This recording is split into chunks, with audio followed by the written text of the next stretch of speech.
All right, so we have one of the disciplines of the four is fitness, physical conditioning, and the metrics you want are strength and mobility. You're not really after VO2 max. You don't want to be super strong at the cost of mobility. So there's a lot of very strong overweight people, but they're not very mobile. So that's a no-no. Okay. Then you have a lot of very mobile people. They can do chin-ups all day, but they can't stand straight up in a strong wind. That's not good either, okay? You have to be strong and mobile. So not strong for you, it's objective strength, okay? And what we mean by that is that you could hold your own pretty much across the human spectrum. Now, of course, you're gonna get overpowered by somebody, so let's take my size. My size, a 350-pound dude is gonna overpower me all the time, but he's not gonna be able to do it to such a degree as if I was 140 pounds. It's not gonna work, okay? That strength and conditioning, that emphasis on strength and mobility is not so that I can now better contest my opponent. If I need to, I will. And if you're in the shit, which I mean by reality, and your only way out is to push or to do some crazy gymnast-like movement to get out or off the line of attack, yes, do it. But the strength and the mobility is really what is going to allow you to meet the necessary training requirements, okay?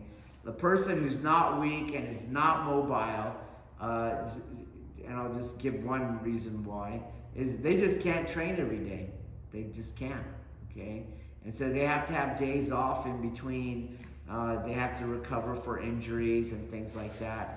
And so it just takes them much longer. If one lifetime is enough, there's not enough time. They won't meet the training requirements to develop the skills that we want, okay?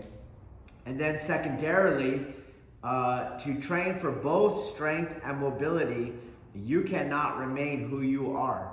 And remember, there is a spiritual reasoning that is the primary reason for all the four disciplines.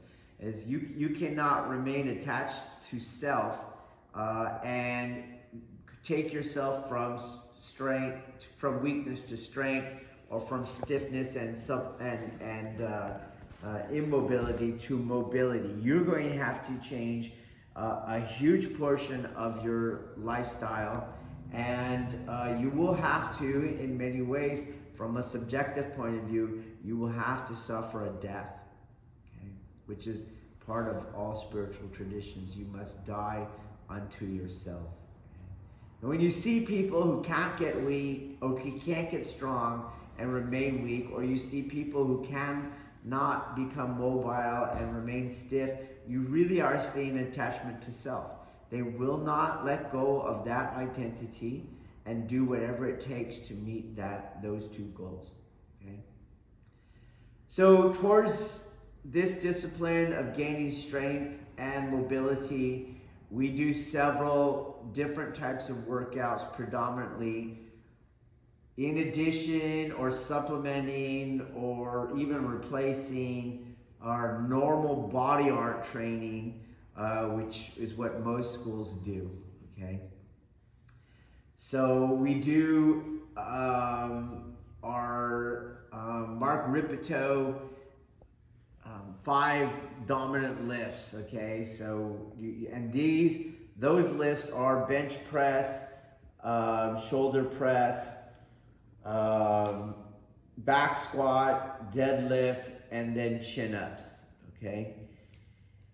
And the main goal of those lifts is strength, just raw strength, okay? And when we say strength, we're not talking about physique, okay? Your bicep might get strong, but you are not really, or might show definition, but there is a difference between definition, muscle size, and strength, okay? So you can have some pretty slim people and they can be very, very strong. And it's just the popular ignorance that confuses muscle size or muscle definition with strength. It's not true. So these 5 lifts might not give you size, might not give you definition, but they will give you strength. And that's their main goal. Okay? Some other things we do is Metcons. Metcons are like a series of calisthenics that you do over and over for a set duration of time. And those are about really keeping yourself supple and mobile while strong. Okay. In other words, if all we did was Ripeto's 5 lifts, those lifts I've listed, you will see that the body will start to adapt for those lifts, and in that adaptation it loses a lot of its mobility. So we do Metcon, so you would do like push-ups, chin-ups, ab work, etc., etc. If you are already strong, that kind of workout will not make you stronger. The resistance is just too light, and you are not going to get a stronger chest, for example, or even a stronger bench press, because we were Metconning push-ups. If you're already strong, you could do push-ups all day long, and the 30 seconds between sets, you would recover in no time. So, I could take my sons here just as an example, not to call other people out. And they're gonna do push-up. We have a Metcon, we did a Metcon yesterday of 7 different exercises that involve the same muscle groups. But there's never once were they feeling fatigue on the push-ups or any of them, because their body does not weigh enough to overload the muscle group because of the other Ripeto lifts that they're doing. Okay. We also do HIIT. HIIT is we take those same exercises, but you try to do them as fast as you can with never resting. You never rest, and you do those exercises as fast as you can. And that is, again, working on mobility. It's going to work on your VO2 max. But really, it's also about learning how to suffer. So we do use physical conditioning here, not directly for strength or for mobility, but you have to learn how to be uncomfortable, how to suffer, how to separate your mind from your body, which are all part of the spiritual training that you do over in the dojo here. And then lastly, we use kettlebells, okay? Kettlebells are not going to get you strong because the weight is not strong enough and the path of action is not long enough. So if you want to get strong, you do those Ripeto lifts. The kettlebells are often misunderstood in that people think if you lift a heavy bell, you're really working out, and so you don't need to do back squats or deadlifts. That's not how the kettlebells work.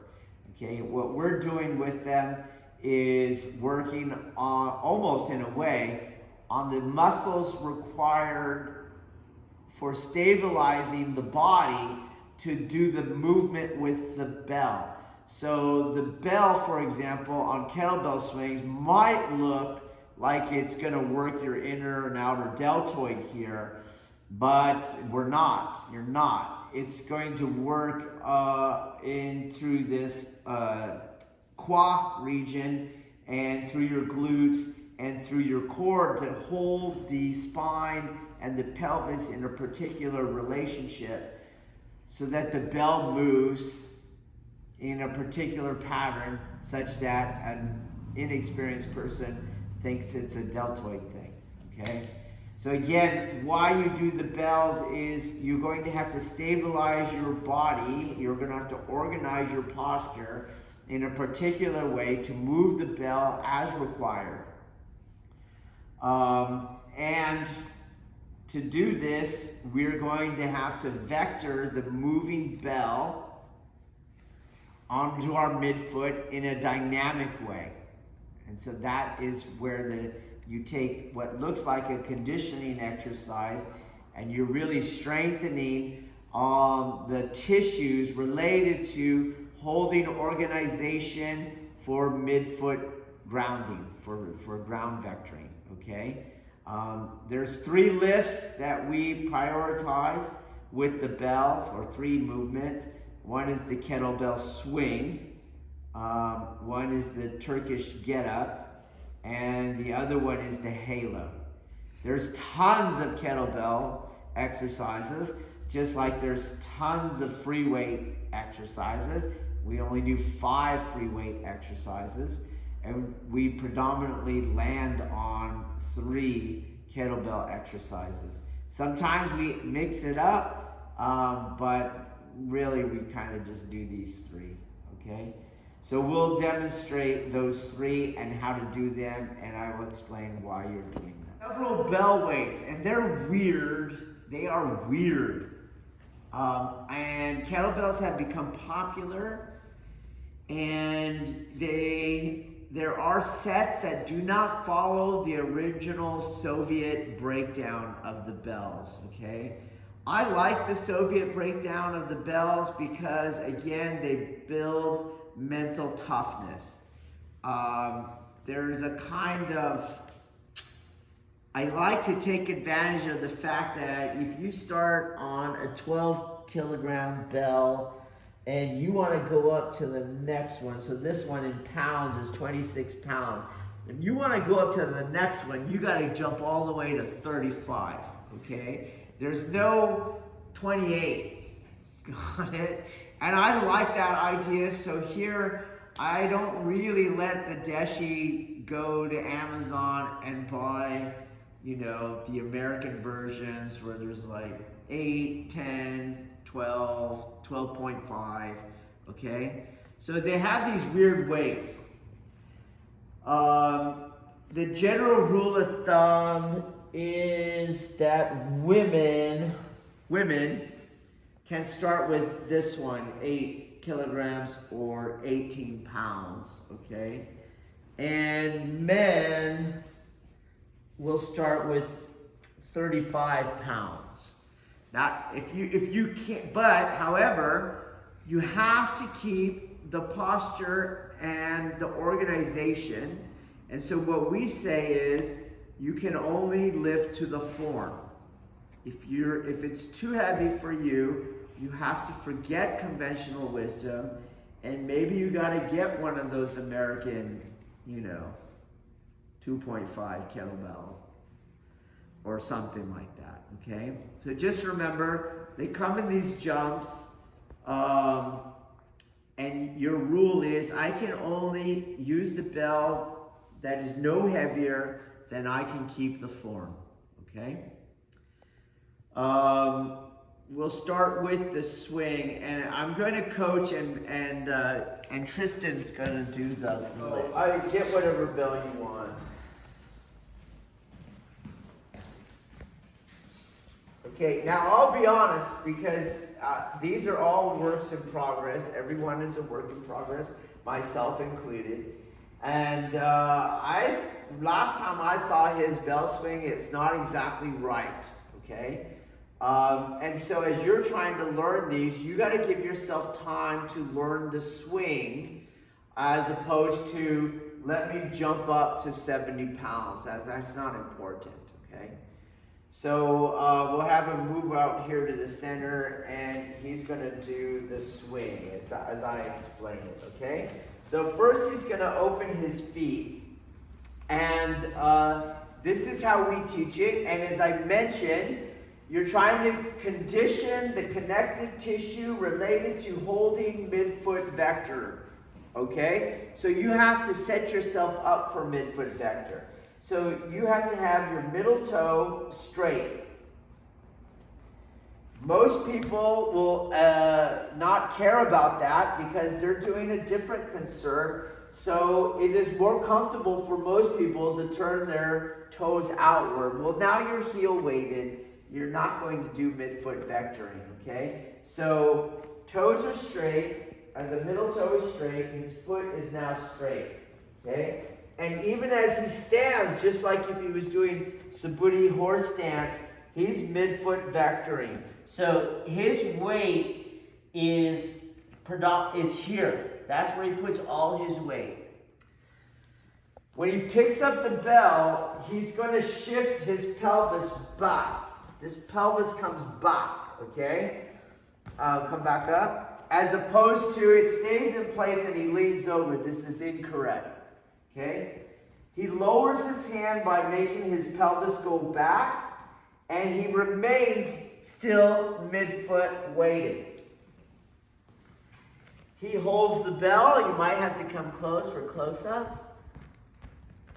With two fists symmetrically grabbing the horn, what's called the horn, okay?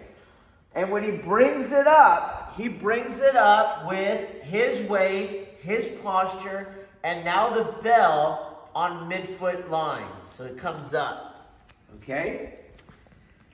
To get it started, he's going to throw it behind his legs and absorb it with the yin heel with his pelvis. And you're going to do a few just to get going, okay? Back, boom. And what he's really focusing on is not coming to his heels and kicking the bell forward with his pelvis thrusting forward. Boom is what he wants to do. Okay. As I do this, it's very common mistakes, okay? If someone bends over with their back, I'm not going to show the mistakes with that heavy though. Put that bell away.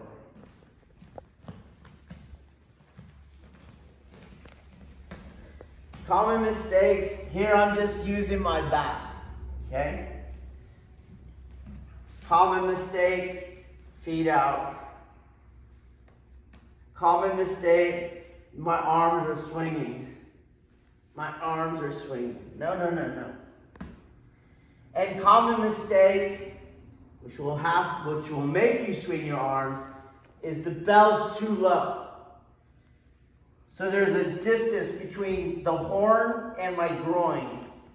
And you could be doing everything else, and he was in fact doing this. Okay? I'm going to keep my fist right by my groin with the horn underneath my groin, and the bell swings there.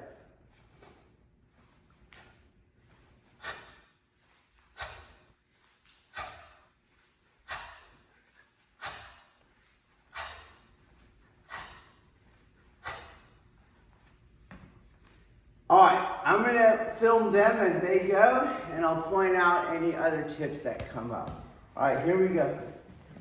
So here his spine is not straight. Does everyone see that? It's hunched over. It's common because he can't reach the bell with his pelvis going back, okay? So my pelvis goes back.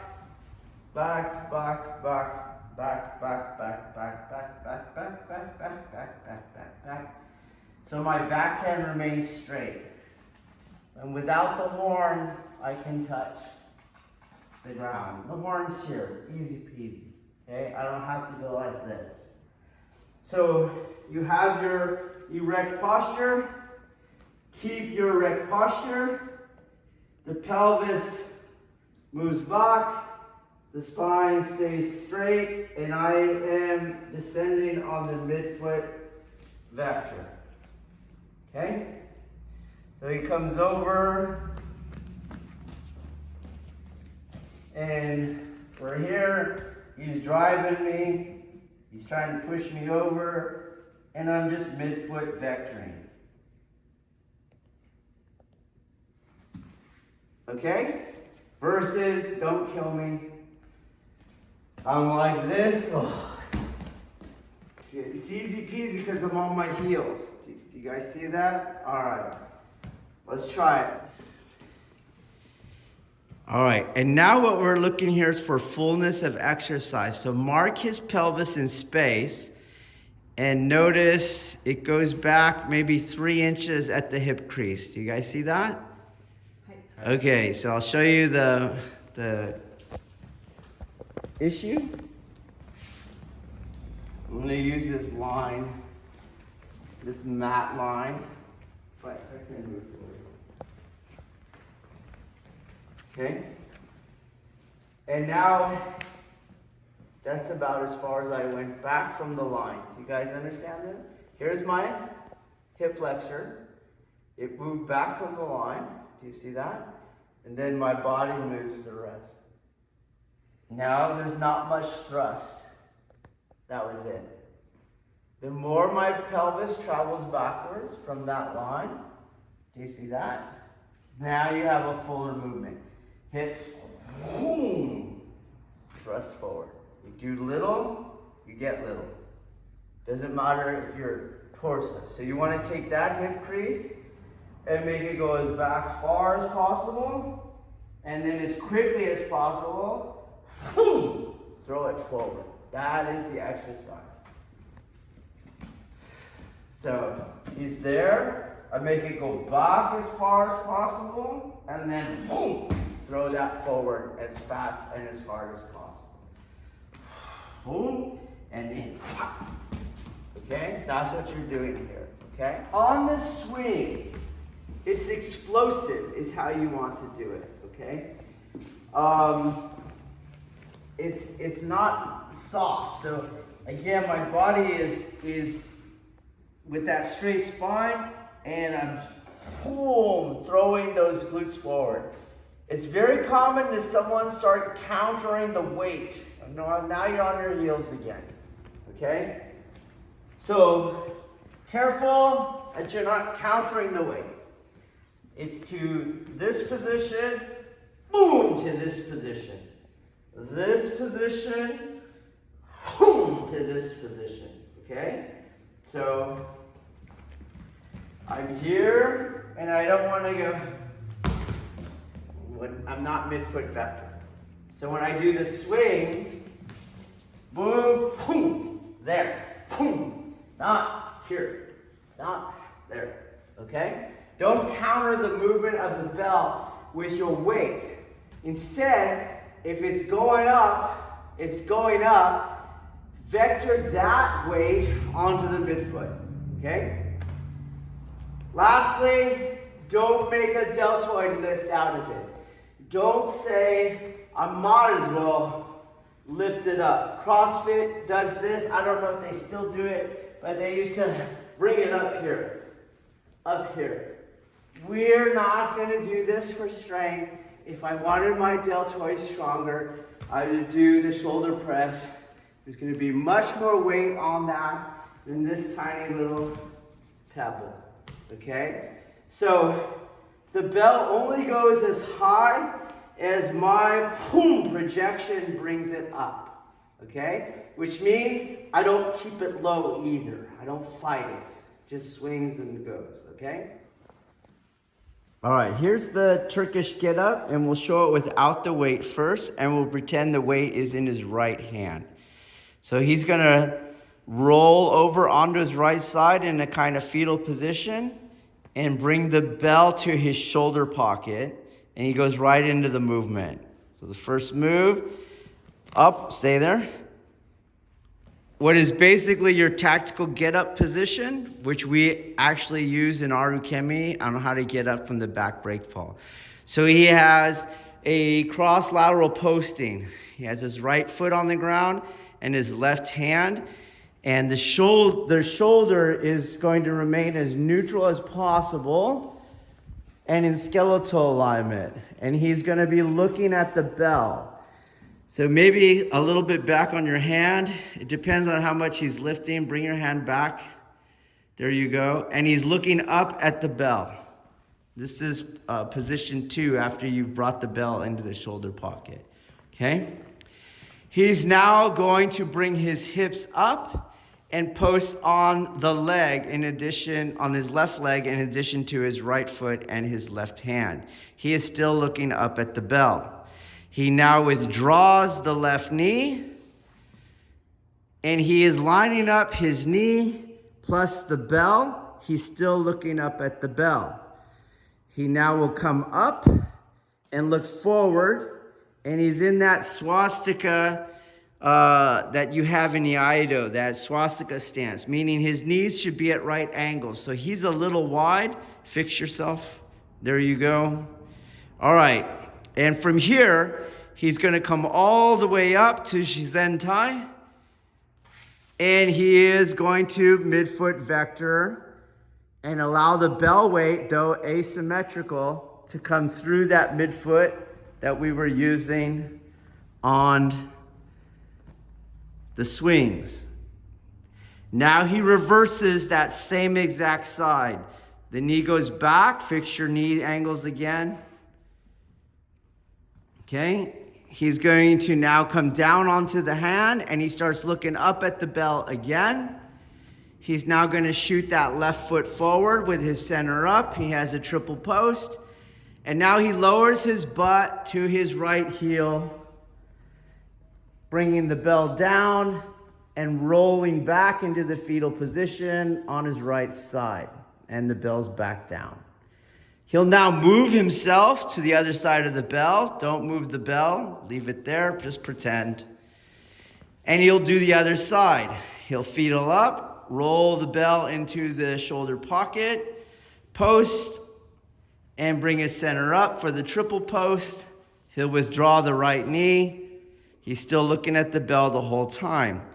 He'll come into the Aikido stance, and he'll look forward on this one. He'll now step up. Shizen Tai, midfoot vector, even though the weight is asymmetrical. He now reverses all that. He steps back. He posts that hand. He posts the other leg. Center up, center up. He withdraws the knee.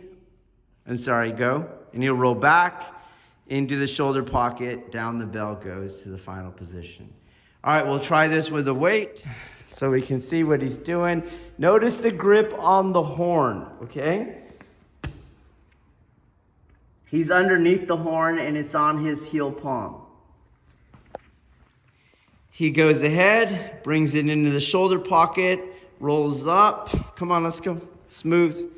Up comes the pelvis. Come on, let's go. I can describe it. Knee goes back. He's looking forward. He steps up. Midfoot vector. Back it goes. Hand. Leg comes through.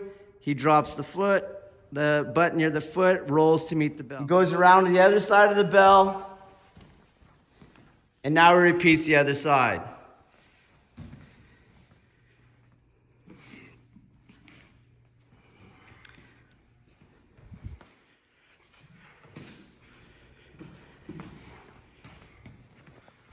It is very unlikely that you're going to do your swing weight and have that same bell for your Turkish get-up. The Turkish get-up is very technical, and as far as doing what I initially said we're trying to do with the kettlebell, the Turkish get-up is the best exercise, okay? A couple things, a couple mistakes. So I'm going to use a lighter weight and make sure you guys can all see this, okay? You do not want to make this a shoulder exercise, okay?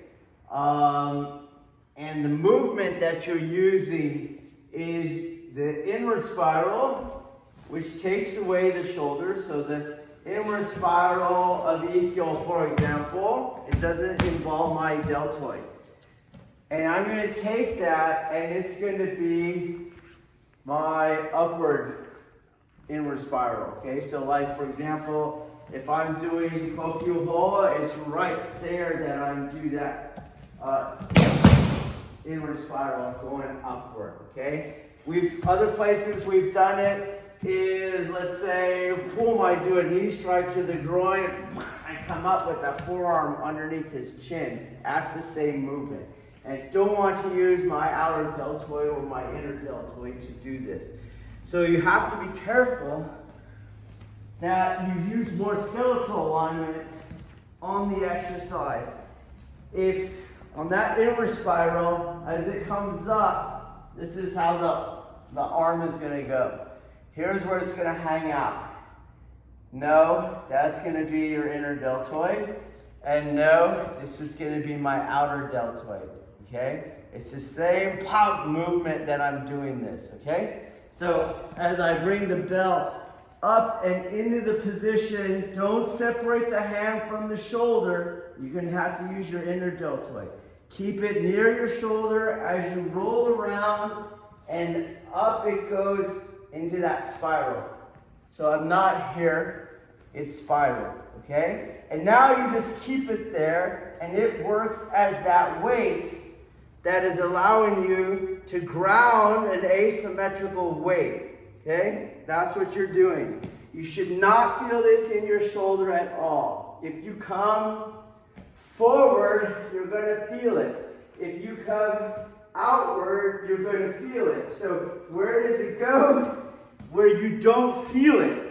And you might get more advantage out of doing the Turkish get-up with a very light weight or no weight until you figure out where that groove is. Okay? Okay, the last one is halo. And you take Shizentai. And again, I'm grounding midfoot. So as he's pushing and I'm not on my heels where he can move me, I'm midfoot in Shizentai. All my mass is there, all his mass is there, I'm just hanging out there. I now take the weight. I'm going to bring it up, toss it, so I'm holding the side of the horn. I continue to midfoot vector throughout the movement. It starts at the very bottom where Shomen Suburi ends. I'll go around one side of my head, remaining midfoot, down the other, then reverse.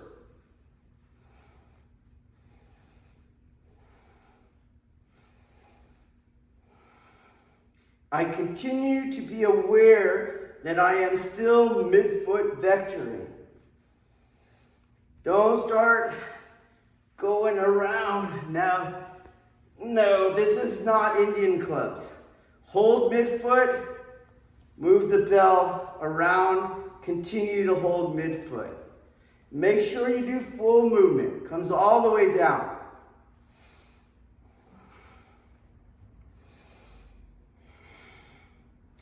Okay, let's try halos, go. Okay, so how heavy a bell? No heavier than you can keep the form. You'll only lift to the form.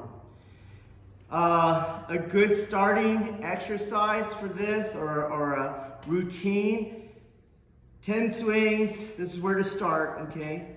10 swings, 10 Turkish get-ups, that means 5 on each arm. You alternate, okay? And then 10 sets of 10 halos, okay? So you 1, 2, 3, 4, 5, 6, 7, 8, 9, 10, that's one set. Then you do 9 more.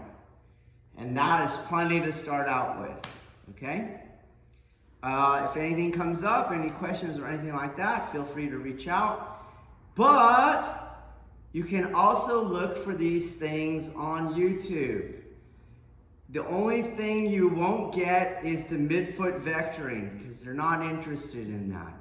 But as far as the other parts of the technique, it's going to be relatively the same. But you can always feel free to reach out to me as well. Okay?